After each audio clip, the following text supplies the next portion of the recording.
Hola, ¿cómo están? Dios me los bendiga. Continuamos en esta semana teniendo un tiempo de reflexión, por supuesto, siempre basado en la maravillosa palabra de Dios. A partir de hoy, los próximos miércoles, en las próximas semanas, voy a estar leyendo y pensando en Mateo capítulo 5, versos 1 al 12. Es lo que se conoce como esta sección de las bienaventuranzas, que es parte de el Sermón del Monte de Mateo capítulo 5, versos 1 al 7. El título que voy a poner a esta serie que tenemos por delante es Los peldaños de Dios, es decir, una especie de escalera paso a paso que Dios quiere llevarnos para crecer en nuestra vida cristiana. Mateo capítulo 5. Viendo la multitud, subió al monte y sentándose vinieron a él sus discípulos, y abriendo su boca les enseñaba diciendo, Bienaventurados los pobres en espíritu, porque de ellos es el reino de los cielos. Bienaventurados los que lloran, porque ellos recibirán consolación. Luego dice verso número 5, Bienaventurados los mansos, porque ellos recibirán la tierra por heredad. Bienaventurados los que tienen hambre y sed de justicia, porque ellos serán saciados.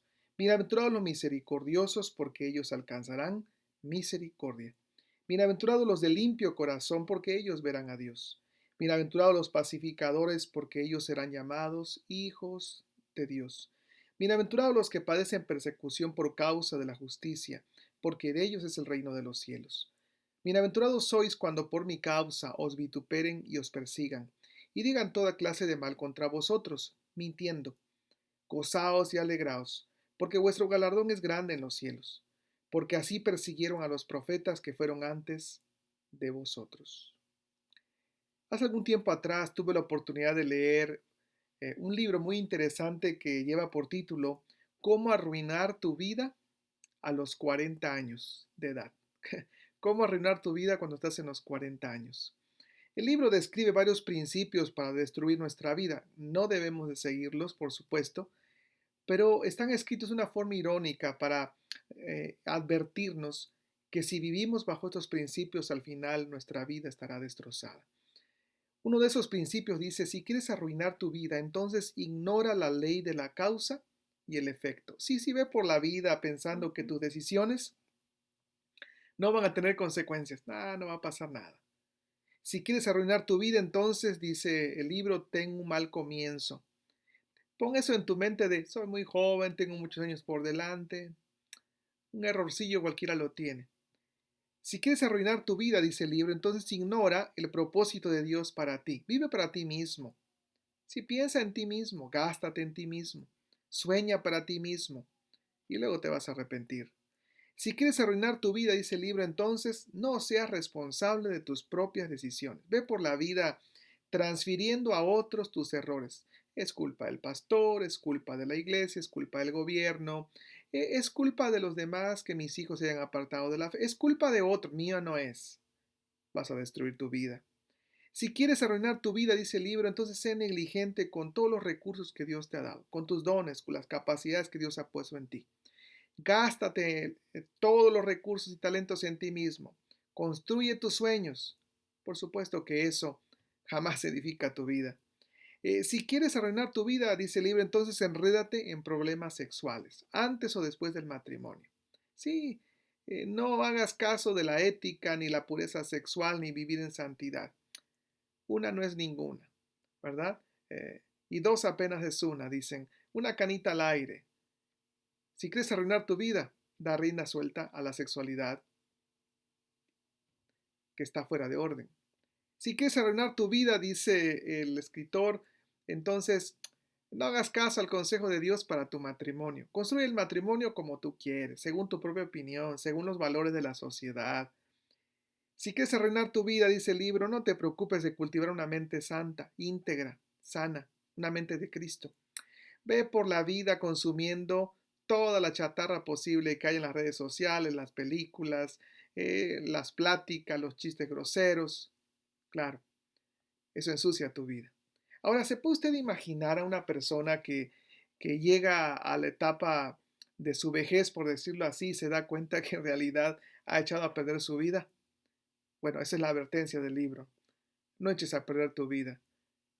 Hay muchos principios que la sociedad nos enseña y aparentemente son buenos, pero su fin es camino de muerte.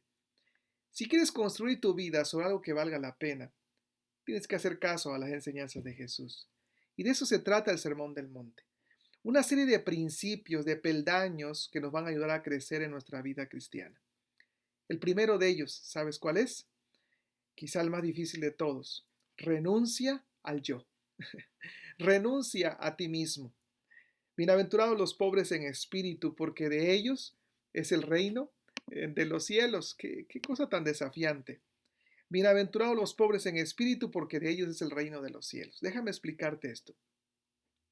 La palabra bienaventurado en el texto griego es Macario, Macarios, que significa más que feliz, doblemente feliz, dichoso, absolutamente feliz. Ahora, cuando el Señor Jesús dijo de que bienaventurados son los pobres en espíritu, más que felices son los pobres en espíritu, esto debió haber sorprendido a sus oyentes. Debió haber dejado con la boca abierta, con una cara de asombro a la gente que que estaba escuchando a Jesús. ¿Sabes por qué? Porque en la época de Jesús ser feliz era algo que se le atribuía solamente a los dioses. La felicidad era solo una cualidad de los dioses. El mundo terreno era infeliz. El único estado de felicidad perpetua, ilimitada, era la que experimentaban los dioses, ajenos a la vida humana. En la cultura griega, la felicidad completa no estaba aquí en la tierra. Es claro, el ser humano podía enfocarse en las posesiones materiales, el gozar de los placeres de la vida, pero todo eso realmente no le generaba la felicidad absoluta. Eso solamente podía estar en esa dimensión divina de los dioses. Y sin embargo Jesús viene y dice, muy feliz, abundantemente, grandemente feliz puedes ser si tú eres pobre en espíritu. Debió haber sorprendido a muchos, ¿verdad? Esta declaración de Jesús. Ahora, Jesús dice esto porque Él es Dios y Él conoce, por supuesto, el principio y el final. Desde el Antiguo Testamento se nos dan muestras claras de que el ser humano sí puede ser verdaderamente feliz. Salmo capítulo 1. Así comienza el libro de los Salmos. Bienaventurado el varón que no anduvo en consejo de malos. Muy abundante, grandemente feliz, y a continuación da una lista de indicaciones de cómo se puede llegar a ser realmente feliz en este mundo. Mateo dice que una de esas formas es ser pobre en espíritu, la renuncia del yo. Déjenme lo explico de esta manera. ¿Sabes que en el griego hay tres palabras que se traducen como pobre? La primera es tokos, que significa mendigo. Ese que anda pidiendo dinero para comer en las calles, que es pobre, mendigo. La otra palabra es penicros, necesitado, necesidad en general, ¿verdad? Y que eso puede estar en cualquier área de la vida y en cualquier nivel social. Alguien que tiene una necesidad. Y la tercera es tojeo, que describe la condición más desesperante de una persona. Es decir, es la combinación entre un mendigo y un necesitado. ¿Sabes? Que da como resultado a un pobre, verdaderamente pobre, un miserable. Esta palabra pobre entonces se refiere a ese mendigo que depende de manera absoluta de la bondad de otros para vivir.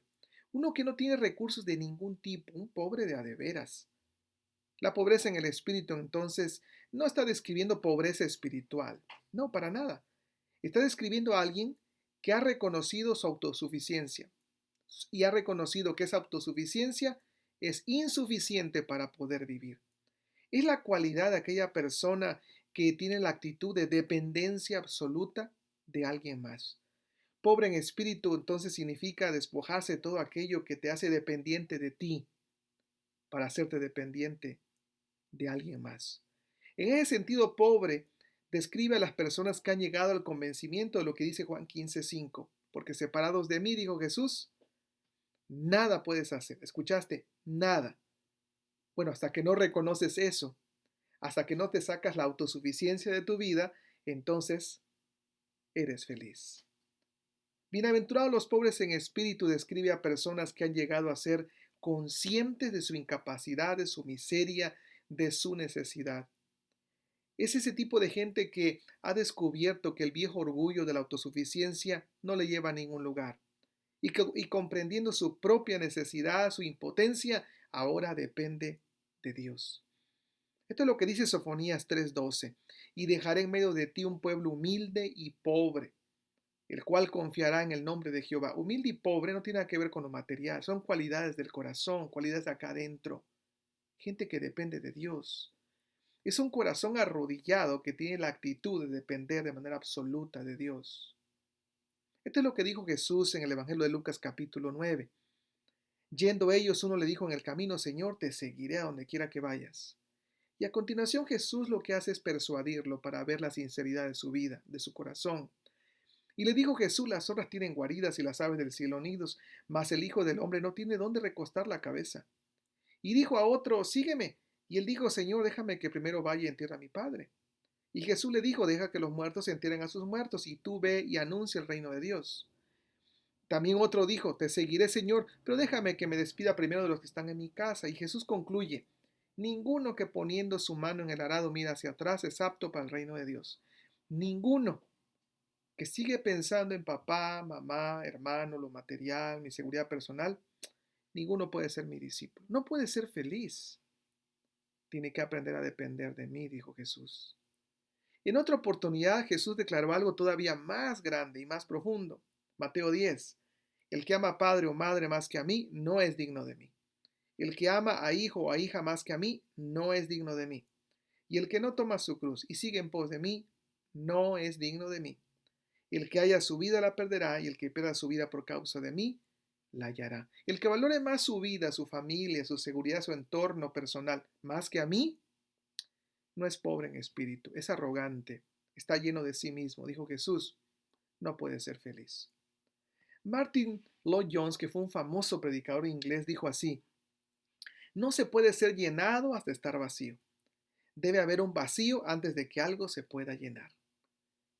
Pobre en espíritu es alguien que precisamente se ha vaciado de todo viento de arrogancia, de egoísmo, de autosuficiencia. El apóstol Pablo: y ya no vivo yo. Gálatas 2:20. Mas Cristo vive en mí. Escuche el corazón de un cristiano que es pobre en espíritu. Filipenses capítulo 3.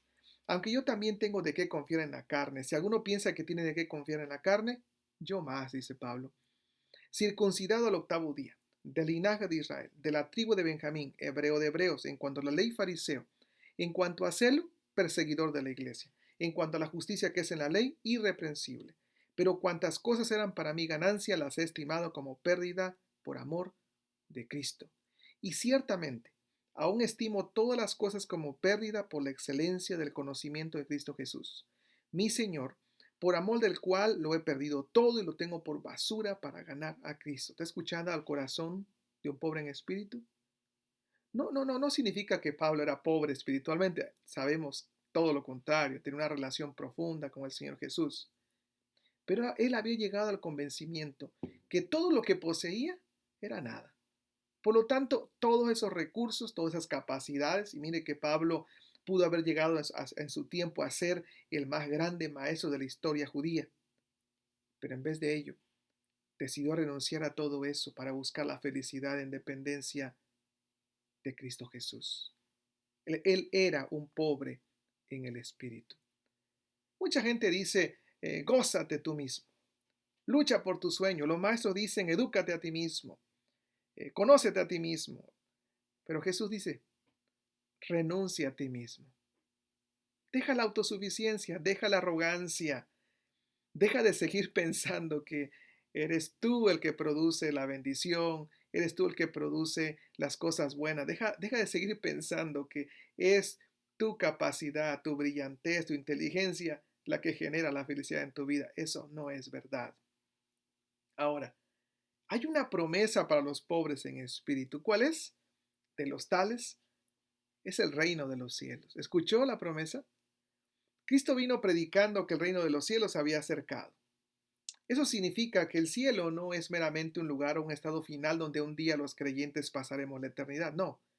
Significa que cuando Cristo vino a este mundo, literalmente el cielo se vino a la tierra y desde ahora puedo comenzar a disfrutar de esa eternidad. ¡Qué maravilla! En el momento que yo reconozco mi insuficiencia, en el momento que yo reconozco que mi arrogancia, mi orgullo por controlar la vida y las cosas no me lleva a ningún lugar y abandono todo eso y dependo de Dios, el reino de los cielos se deposita en mi ser, en mi esposa, en mi matrimonio, en mis hijos, en mi familia, en mi entorno. La bendición de arriba literalmente viene a mi vida. La ventana de los cielos se abre y por supuesto soy feliz. ¿Por qué? Porque estamos aprendiendo a depender de Dios. Bienaventurados pues, no una piadosa esperanza de alguien que dice, un día seré feliz. No, no, no, es el gozo de lo que existe ya, porque estoy aprendiendo a depender de Dios. Es algo que está presente en mi tiempo hoy y un día lo gozaré a plenitud en la eternidad. Rick Warren dijo hace muchos años, la decisión más importante que hacemos en esta vida es decidir dónde pasaremos nuestra vida eterna. Cuando hemos hecho esa elección, no solo estamos preparados para morir, también estamos preparados para vivir. Porque los cielos están listos en la eternidad para nosotros. Pero en la medida que yo en esta vida dependo más de Dios, el cielo está listo para mí en esta tierra el día de hoy. La bendición y la presencia de Dios la voy a sentir más que nunca. ¿Sabes? El día de hoy deberíamos de gritar, mío es el reino de los cielos. Es una exclamación de recompensa, no porque lo merezca, sino porque he aprendido a sacar mi arrogancia, mi egoísmo, mi autosuficiencia. He aprendido a reconocer que mi vida depende absolutamente de Dios. En la renuncia del yo he encontrado los cielos, la felicidad. En palabras de John A. Mackay, el meollo de la realidad es un encuentro concreto entre Dios y el ser humano, para que el ser humano tenga una experiencia transformadora que ilumine su pensamiento y moldee su destino. ¿Quieres ser feliz? ¿Quieres hallar la felicidad en esta vida? Renuncia al yo. Renuncia a tus sueños. Renuncia a ti mismo. Deja de pensar que en ti están las respuestas. Haz a un lado ese orgullo. Deja de depender de ti mismo. Reconoce que sin Dios tu vida no tiene sentido. Es curioso, pero esta pobreza de espíritu aparece como la primera de las bendiciones. ¿Por qué? Porque de la dependencia a Dios pende todo lo demás en la vida. Como alguien dijo, no se puede vivir sin renunciar a nada, pero si renuncias a todo, vas a poder disfrutar la vida abundante que Cristo ofrece. ¿Qué tienes que dejar o sacar para empezar a vivir la abundante que Cristo te está ofreciendo hoy?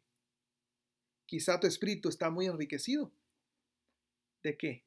¿De ti mismo? ¿De tu seguridad? Entonces eres muy pobre para Dios. Pero si has renunciado a toda esa arrogancia, autosuficiencia, orgullo personal, felicidades. Eres rico para el Señor. Como dice el autor a los Hebreos, despojémonos de todo peso, de aquello que nos asedia, peso y del pecado que nos asedia. ¿Cuál es tu peso? ¿Cuál es tu lastre, tu estorbo para agradar a Dios en tu vida? ¿Qué traes de peso extra que no te permite vivir y servir a Dios como Él quiere? ¿Qué? ¿Qué traes? Entonces dice Jesús, ven, renuncia al yo. Este es el primer peldaño que Dios tiene para ti y para mí. Termino diciendo esto. La vida cristiana se resume en estas palabras. Puesto los ojos en Jesús, el autor y consumador de la fe. Son palabras del apóstol Pablo. Comenzamos en la vida cristiana mirando a Jesús y esperamos terminar la vida cristiana mirando a Jesús. Somos nacidos de nuevo mirando a Jesús. Vivimos la vida cristiana mirando a Jesús y morimos mirando a Jesús. Somos salvos de la culpa del pecado por Jesús. Vencemos al pecado en nuestra vida cotidiana puesto los ojos en Jesús. Nuestras oraciones son contestadas en Jesús. Triunfaremos sobre la muerte en Jesús. ¿De qué se trata? Que no tienes nada, pero en Cristo lo tienes todo. Solo los pobres en espíritu los que han aprendido a poner su vida en Jesús, es que verdaderamente son felices. Dios, ayúdanos, ayúdanos a sacar la autosuficiencia, la arrogancia, el orgullo de nuestra vida y que te miremos a ti, poniendo nuestros ojos en el autor y consumador de la fe, para cada día ser felices. En el nombre de Jesús, que así sea. Y decimos, amén.